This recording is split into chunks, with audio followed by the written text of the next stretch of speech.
the rise of Rome. The objectives for this are 1. Discuss how the Romans conquered the plain of Latium, the Italian peninsula, and the entire Mediterranean world. And then 2nd, explain how the Romans maintained control over their conquered lands. Now, first we begin again with geography. Now, the Apennine mountain range forms a ridge from north to south down the middle of Italy that divides west from east. And this region right in the center divides the territories into more fertile regions, largely of the large fertile plain in the center under the Po River Valley, and in the north, and the plain of Latium, where Rome is located. Now, in antiquity, just like we've seen in all other places, ancient peoples settled along these river valleys. Of course, this is the region that ancient tribes will settle and inevitably create what we know as Rome. Now, the impact of this geography is much different than the Greeks. Now, the Apennines are less rugged, and the mountain ranges are much less divisive than we see in Greece. So the Italian peninsula was not divided into small, isolated communities like we see in Greece, which, of course, dictated the fact that these city-states became largely independent from one another. No, we see more land for farming, leading to larger populations and inevitably a sense of cooperation and conquest, and empire inevitably. So Rome was built on the Tiber River, and this was built on 7 hills, which makes for a easily defensible location. In fact, what was or what will become Rome, in the sense that we speak of it, is largely based in a perfect situation, both in a ideal location for agricultural output, water source along the Tiber, but also defensible, high position on these hills, which of course allows them to defend their position much more easily against invaders. So it was a natural kind of focal point for Italian dominance. And inevitably, we see that it was a natural crossing point for traffic in western Italy, which allowed it to become a center for trade. Now, the peoples of Italy are diverse, to be sure. The Indo-European peoples moved into Italy during the period from 1500 to 1000 BCE, largely sometime similar to when the Mycenaeans had migrated into the region and had dominated the region. Now, the people groups that we begin to talk about first are the Latins. The Latins lived in the region of Latium, hence the word Latins. Now, largely these are herders and farmers who lived in settled huts along the river. And so these people are by no means an advanced people. They certainly don't have the kind of writing or political power that we begin to see in much later Roman context. These Latin people were farmers. Now, others settled Italy around this time as well. We have the Greeks, which largely remained on coastal colonial settings, and the Etruscans. Now, the Etruscans are going to dominate the region during this period. Now, as I said, the Greeks, as we've seen in the past even, focused on colonization, and this was largely in southern Italy and eastern Sicily.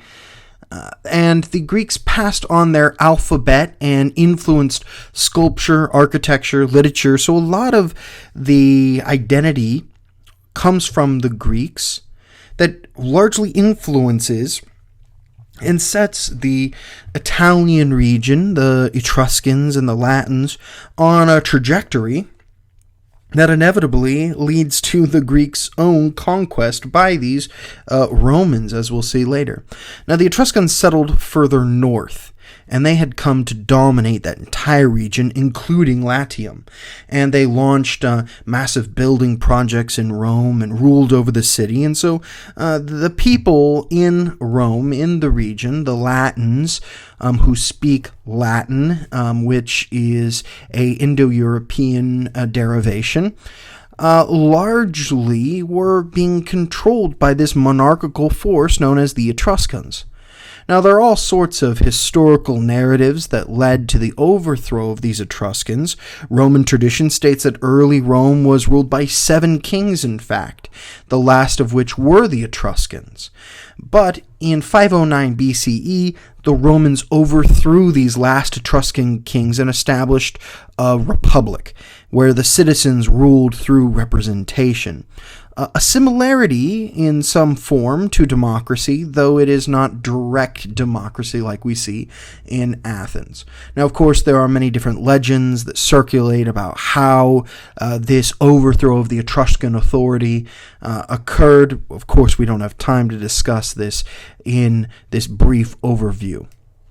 Now then,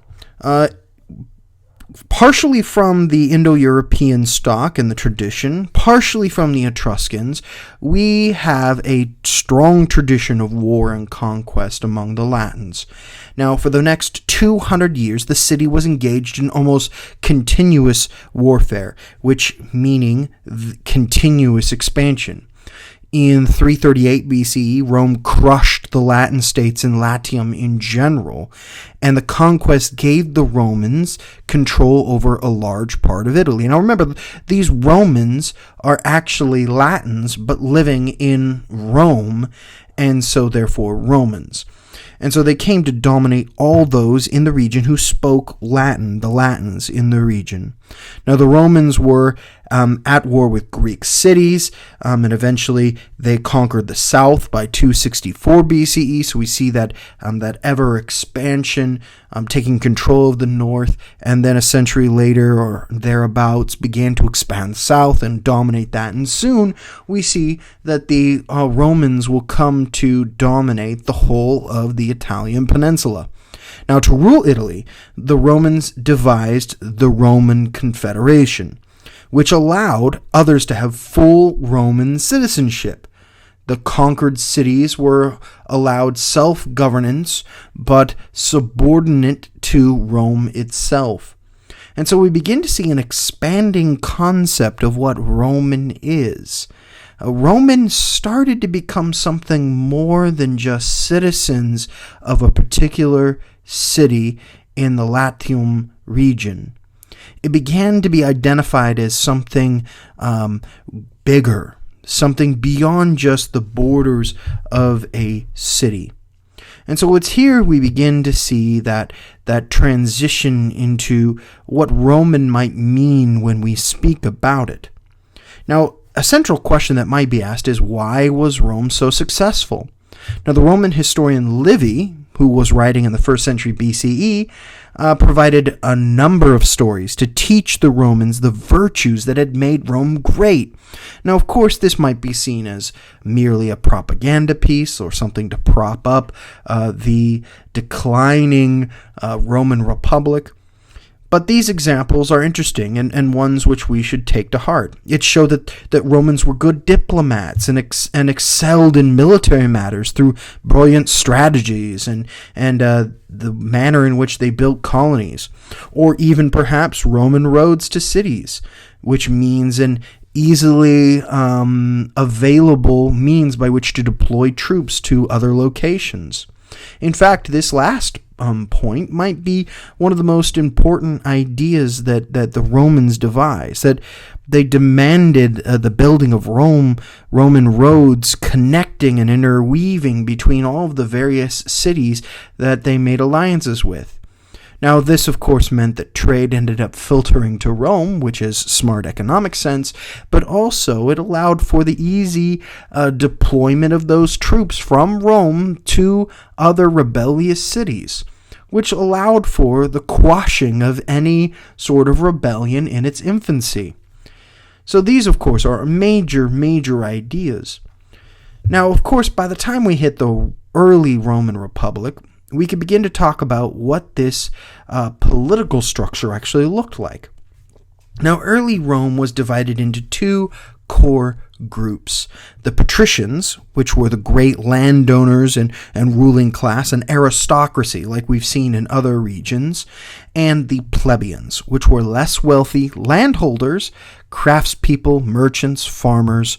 But this is not the sort of poor person, rich person kind of concept, but more rich and less rich. I mean, we're talking about landholders here, merchants, farmers. These are still pretty well-to-do people. There aren't the sort of concept of the dirt poor, as it were. These dirt poor sort of people aren't necessarily in any of these two groups.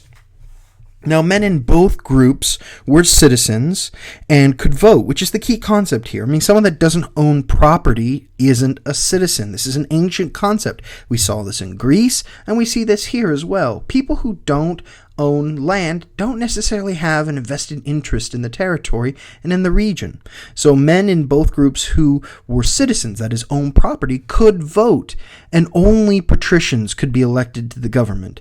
So you still have this sort of classist view that the most wealthy should rule. Now, in some sense, this might be practical. I mean, the people who are the most wealthy are the ones who could certainly afford to not farm themselves, to have servants and proxy farmers running their landed estates. Whereas the average plebeian is not wealthy, and therefore, if they were to be in politics, would certainly not be available lest their property fall into decline. And so there is a practical element to this, but of course it inevitably leads to a kind of class division in which plebeians remain plebeians and patricians remain patricians. Now, we see over the time chief executive officers develop, and these chief executive officers were known as consuls. And these consuls ran the government and led the Roman army, largely a military position. Now, the praetors were in charge of civil laws, that is, internal matters. So the difference between these two categories is that a consul is interested in external matters, that is, military matters, whereas praetors are interested in and responsible for internal matters. Now, the Roman Senate came to hold an important position in Rome. Some 300 patricians served for life in making these decisions for Rome. But by this time, we're not just talking about a normal city, we're talking about an extensive network. Now, we have the censorate assembly crop up at this time, which was an elected chief officials and passed laws, but the wealthiest citizens always had the majority of this group. And so it's important then, in a certain classist sort of sense, that the wealthy are always able to control the destiny of the city, and by proxy then, the destiny of the entire region that Rome controls. And so here there begins to be a class conflict between the patricians, who seem to have total control, and the plebeians, who seem to always be on the outs, always to be in the majority, or the minority rather. And so we begin to see a struggle of the orders, struggle between these groups.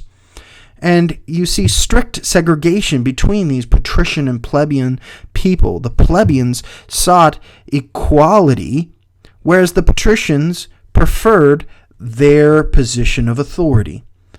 Now, this inevitably led to such discontent that there was the creation of the Council of the Plebs, the plebeians, and this was created in 471 and filled with new officials called tribunes of the plebs, who protected the plebeians, that is, the person who had the interests of the plebeians at heart. Now, by 287, all male Roman citizens were supposedly equal under the law. This law had passed, and so there were, under the law at least in concept, no division between the patricians and the plebeians. Now, this is an important concept. Even though it may not be true in practicality, it was a revolutionary concept that leads to a long trajectory of legal precedent through Western society, that no matter who you are, no matter how wealthy you are equal under the same law. And no matter what civilization has struggled with the application of this concept, it is a cornerstone of Western legal tradition. Now, the Roman law in general was of two categories. Rome's first code of laws was the 12 Tables, which were adopted somewhere around 450 BCE. Now, this was, of course, largely for Roman citizens themselves. But as Rome expanded, legal questions arose that involved non-Romans. I mean, do these non-Romans have the same kind of rights as the Romans themselves? So a body of law emerged which was considered natural or universal laws, laws that applied to all humans. And this was a law of nations. And of course, this is another huge legacy, another huge innovation that is birthed here out of the Romans. That is, that there are certain natural, unalienable laws or rights that all humans have. We will see this, of course, expand and explode in Europe in the 18th century, in the Enlightenment era. And of course, we won't return to this necessarily until then. But what's important here is that the Roman tradition of law has a long legacy all the way to the current age. Another concept still resonating with us today is that persons were innocent until proven guilty, and that all must face trial by a judge. So these are legal traditions that, again, resonate through time. Now, Rome, as was said, is a very militaristic society.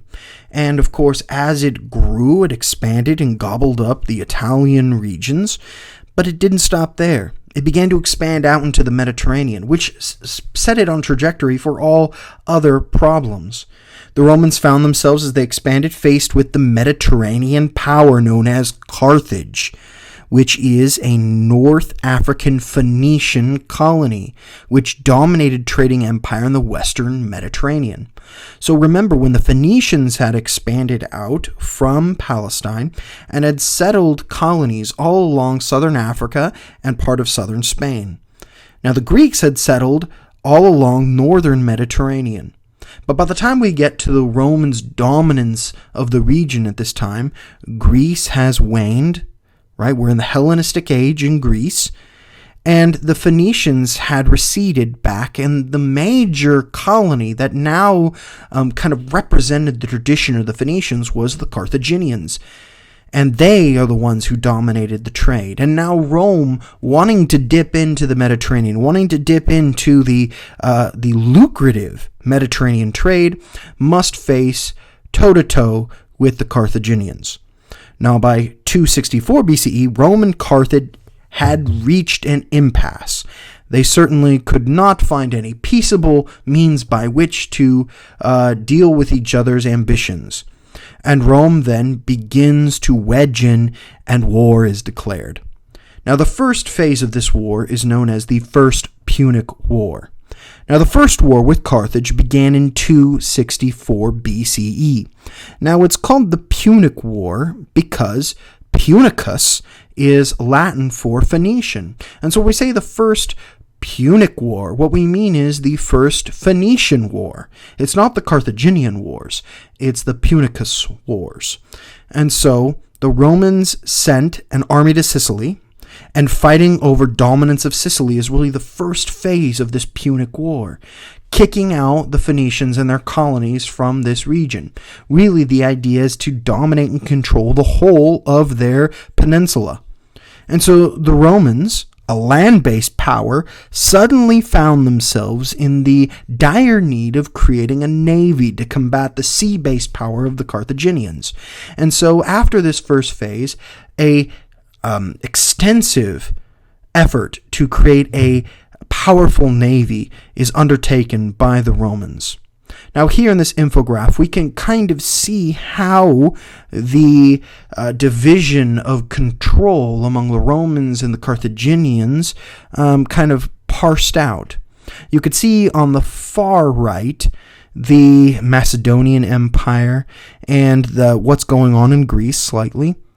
But the red sections here are the regions that are controlled by the Romans. Now, the purple region is largely what Carthage is dominating.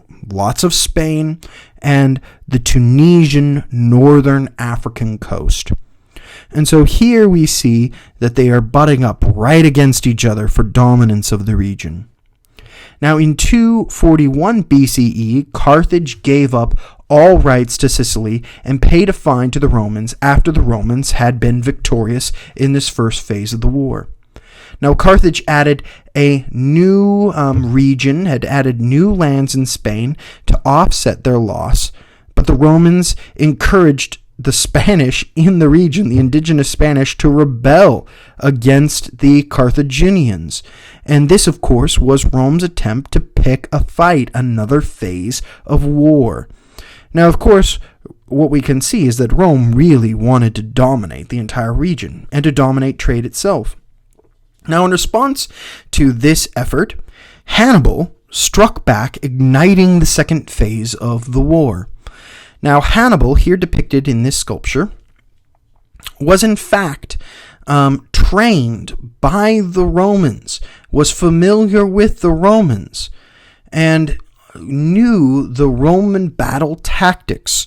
He was no stranger to Roman military efforts, which made him a fierce foe. Now, the Second Punic War, then, as was said, was sparked by Hannibal. Now, Hannibal entered Spain, moved east, and crossed the Alps, with 46,000 men, horses, and 37 battle elephants. Of course, these elephants did not survive, mostly, though, of course, bringing in elephants into this sort of warfare shocked the Romans. Dealing with elephants in battle is a whole other beast. Alexander had discovered this, and of course the Romans now had to deal with this. Now, the Romans had not expected this approach, and the Romans lost 40,000 in battle, and Hannibal, of course, remained victorious and remained free to roam Italy. Now, of course, here's the problem, that Hannibal lost the majority of his army, and while victorious, he was too weak to make any major moves against large cities. So he lacked the ability to attack the major cities, particularly Rome, and so he walked around, toured around Italy, making a big deal about things, but of course Rome was too weak to fend them off, and they were too weak to actually conquer anything meaningful in the region. Now then, Rome decided to invade Carthage rather than fight Hannibal, a smart move on the Romans' behalf. So what they decided to do was, we're too weak to do this, so what we need to do is attack. We need to attack Spain. And what this did was it drove Hannibal to retreat. This driving the Carthaginians out of Spain forced Hannibal to be recalled to fight back this movement. And this was really settled at the Battle of Zama, and the Romans crushed Hannibal's forces here. And this led to the end of the second phase of the Punic War. And now Rome had dominated most of Spain, having seized it from the Carthaginians. Now, of course, 50 years later, the Romans fought the Third Punic War. Now, part of the agreement was that the Carthaginians needed to have nothing to do with military movements against Rome. And in 146 BCE, Carthage was utterly and completely destroyed after the Romans found an excuse to attack them. So all cities were burned and demolished, inhabitants were sold into slavery, and they sowed salt in the fields of Carthage, ensuring that no generation thereafter would be able to grow anything meaningful to live. Africa became a Roman province. And so here we see the Romans wipe the Carthaginians off the face of the earth and seize all of their territories. Rome also battled the Hellenistic states following that, conquering Macedonia and the Eastern Mediterranean in general. What we see here is the rise of an empire. And so Rome had ceased to be a small backwater town or city on the banks of the Tiber, but had gradually moved into dominance, first of the whole of Italy, then dominating the Carthaginian territory, Hellenistic states, Macedonia, pushing it into a true extensive empire. Now the objectives were, first, discuss how the Romans conquered the plain of Latium, the Italian peninsula, and the entire Mediterranean world. And second, explain how the Romans maintained control over their conquered land.